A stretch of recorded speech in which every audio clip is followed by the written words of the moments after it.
Pengacara 230 korban robot trading Net 89, Zainul Arifin menyatakan pihaknya telah mendatangi Pusat Pelaporan dan Analisis Transaksi Keuangan untuk membuat laporan dugaan tindak pidana pencucian uang oleh Net 89. Adapun laporan tersebut terkait dengan penelusuran dugaan aliran dana yang tidak wajar dan penelusuran aset-aset para pelaku Net 89 yang telah dilaporkan ke Mabes Polri pada tanggal 26 Oktober 2022.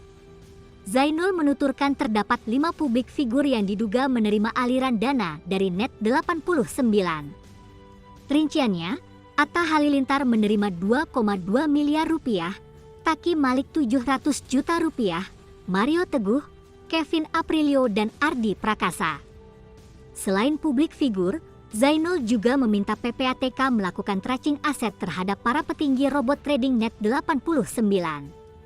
Mereka juga telah melampirkan daftar nama pejabat yang diduga terlibat di kasus tersebut ke PPATK, yang terdiri dari para owner dan manajemen. Ia menuturkan bahwa dugaan tindak pidana itu terjadi antara 2019 sampai dengan Januari 2022. Menurutnya, terlapor dengan sengaja menawarkan sebuah sistem produk keuangan investasi dan atau perdagangan berbasis elektronik, dengan menjanjikan akan mendapatkan sebuah keuntungan profit yang konsisten seolah-olah benar baik secara langsung maupun melalui media elektronik, sehingga para pelapor tertarik untuk bergabung berinvestasi di Net 89. Dalam kasus ini, terlapor merupakan member Net 89 yang terdiri dari 6 kelompok tim yang dibentuk oleh terlapor. Mereka adalah tim Podosugi, Auto Sultan, Billions Group, The Magnet Dollar, Dollar Hunter, dan World Supreme. Para pelapor di bawah bujuk rayu dan dijanjikan sebuah keuntungan konsisten, telah beberapa kali melakukan transaksi dengan cara mentransfer sejumlah uang dengan jumlah bervariasi ke beberapa nomor rekening milik seseorang dan atau badan hukum yang disebut sebagai exchanger PT Simbiotik Multitalenta Indonesia dengan total kerugian mencapai 28 triliun rupiah.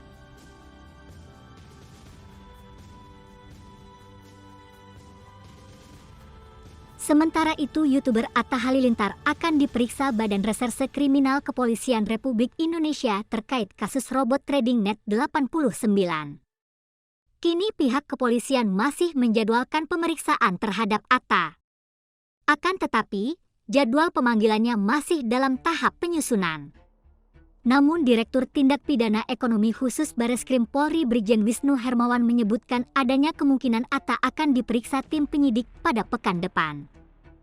Kasus ini bermula dari laporan para korban robot trading Net 89 ke Bareskrim Polri pada Rabu.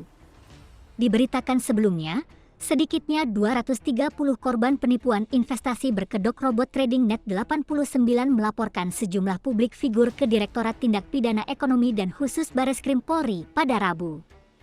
Adapun ada 5 publik figur yang dilaporkan atas dugaan mendapat aliran uang hasil tindak pidana pencucian uang. Mereka adalah Atta Halilintar, Taki Malik, Kevin Aprilio, Adri Prakarsa hingga Mario Teguh. Atta Halilintar diduga menerima hasil penipuan robot trading dari founder Net 89 Reza Paten dari hasil lelang bandana milik selebgram itu sebesar 2,2 miliar rupiah. Suami Aurel Hermansyah itu juga telah buka-bukaan di media sosial soal jawaban atas tuduhan tersebut. Atta mengatakan dirinya hanya melakukan lelang barang bersejarah yaitu headband dengan tujuan hasil lelang untuk amal. Tujuan dana hasil lelang itu akan digunakan untuk membantu pembangunan tempat penghafal Al-Quran dan juga membantu pembangunan masjid. Atta juga menjelaskan saat pelelangan, ia tidak mungkin menanyakan uang yang ikut dari mana. Tak hanya itu, kata Zainul, selebgram Taki Malik diduga menerima aliran dana hasil TPPU sebesar 700 juta rupiah dari hasil lelang sepeda Brompton. Selanjutnya, pianis grup band Via Ratai, Kevin Aprilio berperan sebagai brand ambasador Net 89. Ia diduga mempromosikan Net 89 melalui media sosial.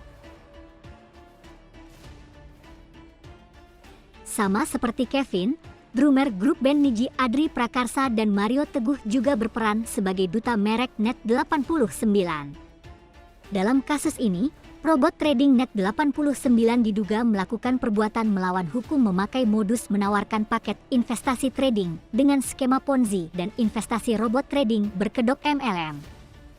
Para pelaku menjanjikan keuntungan dari paket investasi robot trading sekitar 1% per hari atau 20% per bulan hingga 200% per tahun sebagai modus penipuan untuk menarik minat para korban.